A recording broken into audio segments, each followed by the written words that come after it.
I don't think Israel will stop, regardless of what the United Nations, passes as a resolution, until they feel they've at least degraded Hamas to a point where they're not an immediate threat to Israel. Before they then look at transitioning to what they're calling this low intensity conflict. I wouldn't be fooled by that. I've been in a lot of things that were called low intensity conflict, and they don't look low intensity to those that are there. But it would be much less kinetic, much less, large scale diameter bombs being used in more special operations. Let me ask you, first of all, about that grim death toll.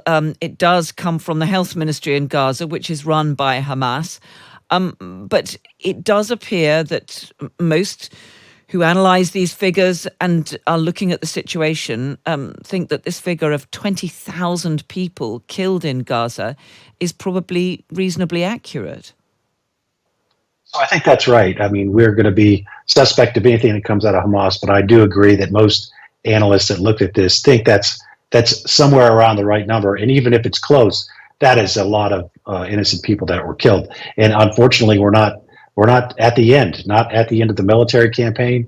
And of course, there's also a significant issue of humanitarian aid, getting it in there to the extent that people could actually start starving, which of course would add to the death of civilians in Gaza. So it's certainly a horrible situation, however you look at it. And those figures, the images coming from Gaza, have added to the international pressure on Israel to do more to avoid civilian deaths. But that statement from Benjamin Netanyahu tonight sounded pretty defiant.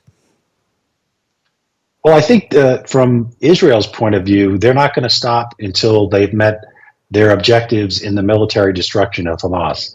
I think a lot of people talk about how you can't destroy Hamas, and I think they're right. It's an ideology. But you can destroy the tunnels, you can destroy the arsenal, and you can capture or kill the leadership.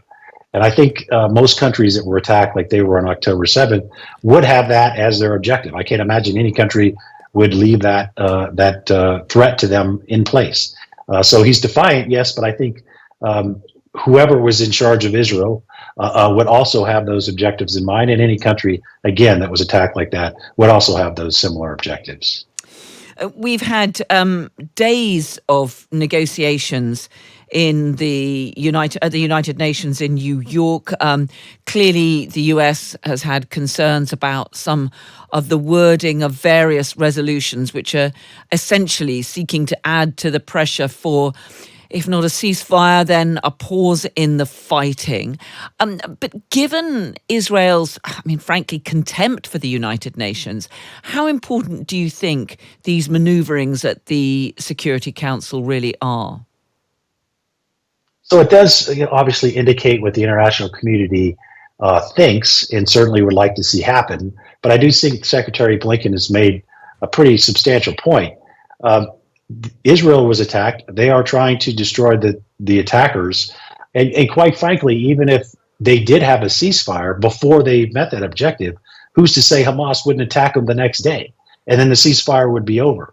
So there should be requirements on both sides of this, of obviously to include the release of all these innocent hostages and the major influx of humanitarian aid. But that should be included. And I think that's more in line with the truce. And I think that's what's happening right now with Director Burns, Director Barnea, the Mossad director, and the Prime Minister of Qatar right now in Poland. I think that's what they're talking about, getting back to that truce like we had before, where a certain amount of hostages, reportedly around 40, would come out for a week's worth of truce, which could, of course, aid in bringing in all the food, water, and medicine that's needed. So I think that's what's happening, and perhaps why the United States is asking for a delay, because those are parallel discussions and negotiations.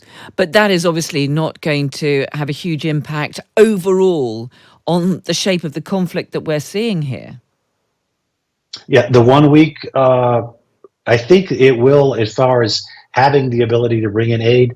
I imagine that if the leadership of Hamas is feeling the pressure of the IDF, if they're getting close and they think they are to capturing them, that they're going to ask for this, because they're going to want to do the same thing as they did last time, which is to freeze the combat troops in place, and they'll try to maneuver so they can get away from where they are. So that's going to be, and hopefully that results in hostages being released, of course, and also aid being brought in. But it won't be the end. But I don't think Israel will stop, regardless of what the United Nations passes as a resolution, until they feel they've at least degraded Hamas to a point where they're not an immediate threat to Israel, before they then look at transitioning to what they're calling this low intensity conflict. I wouldn't be fooled by that. I've been in a lot of things that were called low intensity conflict, and they don't look low intensity to those that are there. But it would be much less kinetic, much less, large scale diameter bombs being used in more special operations. I'm just looking at a report coming in suggesting that a senior Palestinian official is looking at the talks which are being held in Cairo, which appear to have been attended by the Hamas leader Ismail Haniyeh, and these presumably are going to have likely to have more of an immediate effect on any pause in the fighting. But the meetings today have apparently ended without results. But at least there are those negotiations going on, and the United States clearly does feel that those could lead to some kind of agreement. Yes, and I think that there's a connection there. So Haniyeh's in with the Egyptian intelligence service in Cairo, and then you have the other intelligence chiefs, who include the CIA, Mossad, and the Qatari prime minister in Poland. I think they are connected. They might not have wanted to have been in the same room for political reasons, but I think they are connected. And I think that's how the negotiations are heading toward, hopefully, this potential for another truce in the fighting.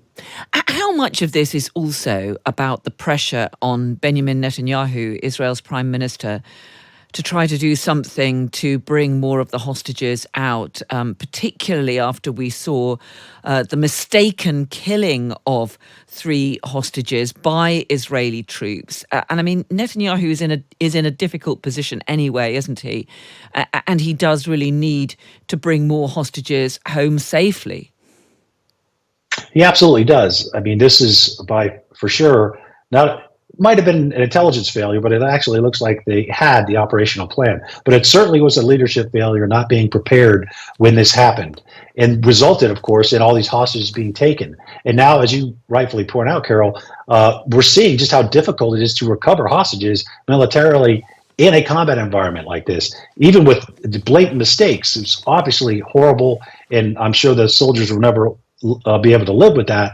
But that is something that's going to happen in the situation. The best way to get hostages out is through a negotiated process, of which they come out through the International Red Cross, and there's not a requirement to go in there kinetically to try to recover them, because ultimately the captors could turn around and essentially kill the hostages, even with the best units, even with the most exquisite intelligence.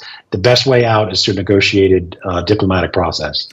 We saw that news conference today from the US Secretary of State, Antony Blinken, defending the US handling of this whole war, defending America's support for Israel, but stressing that the US is pushing for a more cautious, a more surgical approach to the military offensive.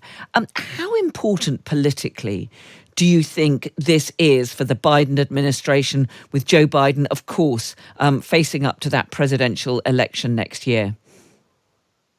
So just about, I'm not a political analyst, but just about everything from now into the election is going to have political ramifications. So every national security thing I cover is going to have an effect, I think, on the presidential election. So the United States clearly is a partner to Israel, clearly supports them in responding to these horrendous attacks of October 7th, in destroying the military apparatus that launched those attacks. But how you conduct that operation, I think, matters. And I think the United States has seen to the beginning that this has been heavy-handed, and there's been too many civilians that were killed, and it was essentially out of proportion with the military necessity of the targets they were shooting, are engaging. So I think now the United States would like to see this with the major combat operations end before perhaps Israel would like to see it, and move toward a more counterinsurgency, special operations, intel-driven event. So there's going to be some tension there, but ultimately the United States does support Israel in their objective, their strategy. And I think some people are saying you need to change the strategy. You don't need to change the strategy. The strategy is your goals. So destroying Hamas, they need to change the tactics. That's how you go about meeting your strategy. And I think the United States, to your point, want to see more precise strikes, want to see more precision operations where it's face to face and it's not just large scale munitions coming in to destroy whole city blocks. That needs to change. I think that's what Secretary and, quite frankly, Secretary Austin, who's the Secretary of Defense and a former four-star Army general that was in charge of Central Command, so knows what he's talking about. I think that was one of the messages he delivered when he was there.